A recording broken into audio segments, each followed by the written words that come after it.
everyone, welcome to today's science class. Today we will discuss some topic from the chapter 1 classification of animal kingdom. So what can we see in the picture? Some chordates. Our today's topic is classification of phylum Chordata. Our learning outcome will be defining chordate and vertebrate, classifying phylum Chordata into subphylum and classes, characterizing different subphylum and classes of Chordata, comparing and differentiating between the classes. So who are the chordates? Those animals which are having notochord, dorsal nerve cord, pharyngeal slits and a postanal tail at different stages of their life cycle. So what is notochord?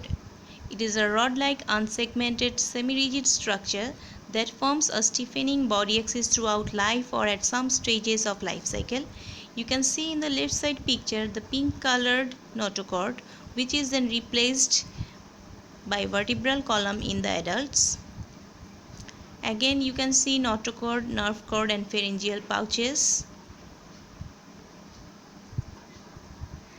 So here is the classification of chordates. 3 subphylum: Urochordata, Cephalochordata and Vertebrata. And subphylum Vertebrata again classified into 7 classes, that is Cyclostomata, Chondrichthyes, Osteichthyes, Amphibia, Reptilia, Aves and Mammalia. So first subphylum is Urochordata. Here you can see Salpa and Ascidia, which possess a notochord, dorsal nerve cord and pharyngeal slits, which are present only in the early stage of its life cycle. Next is Cephalochordata. You can see the picture of Branchiostoma, which has notochord, nerve cord and gill slits, and these persist throughout its life cycle. The next subphylum is Vertebrata.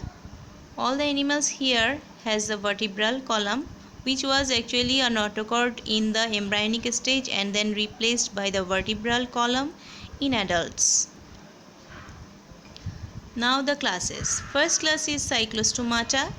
This name comes from the word round mouth. In the upper picture you can see the Petromyzon and the lower one C. lamprey. Both are having the round mouth and they don't have the true jaw. That's why they can't close their mouth.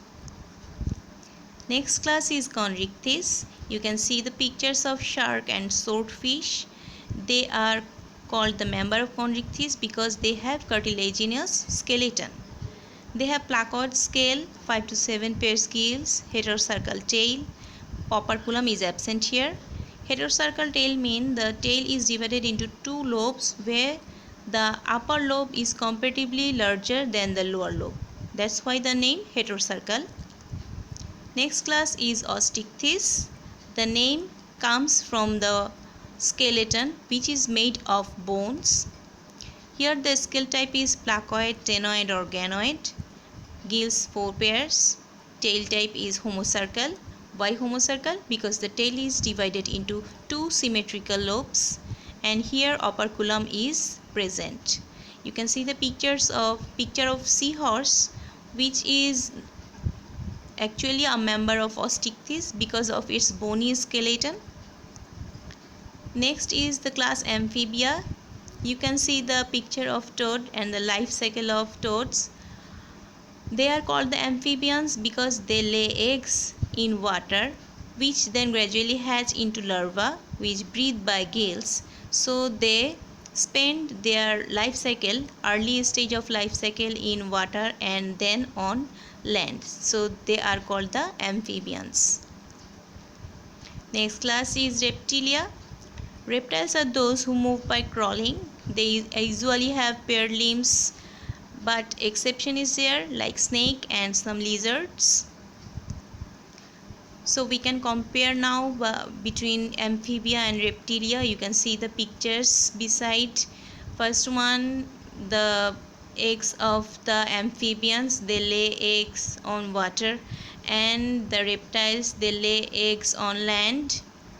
Amphibians, they have thin, soft and moist skin, while the reptiles have dry skin. Scale is absent in amphibians and present in reptiles. Then movement. Amphibians move by jumping while the reptiles move by crawling. Both of them have paired limbs and they are cold-blooded. Next class, aves. Usually the birds are the members of aves. They can fly because of the wings and the air sacs. You can see in the left side picture, they have air sacs in their lungs and their bones are light and strong and laced with air cavities. So these are the reasons why the members of aves can fly. Next class is Mammalia. Mammals are those who give birth to their child, and female mammals suckle their young on milk from mammary glands. Exception is here like platypus. You can see in the right side picture. These animals are seen in Australia. They are called mammals as they nurse their child on milk, but exception is they lay eggs. So we can compare now between aves and mammalia.